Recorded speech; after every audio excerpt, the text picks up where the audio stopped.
All right, everyone. Ernest Dove, the Dove Report. Let's talk New York Mets ongoing remaining series, next two games against the Phillies, and they get to face Sanchez and Wheeler back to back.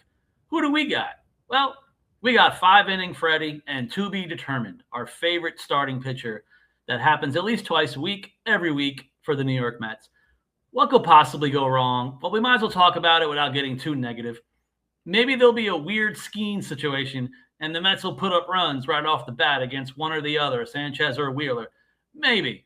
I would say, too, one thing or another, they're probably going to need one or two home runs with men on base, including the one and only Juan Soto, who's pretty much MVP right now if Ohtani didn't pitch. But one way or another, I know a lot of fans go crazy over this, mainly because of salary and everything. Well, Juan Soto, how many times does he get those hits?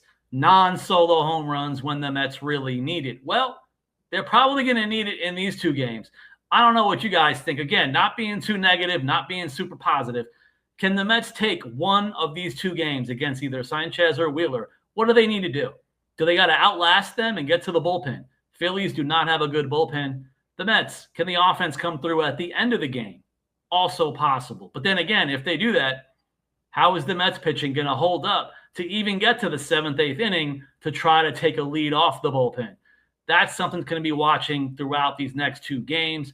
Obviously, very good. They took the first one with a monumental performance and Nolan McLean hopefully getting back to normal. What's going to happen now? We're sure going to find out. You guys let me know. Is this impossible? If the Mets win even both, if they sweep this crazy series, is the World Series back on? You guys let me know.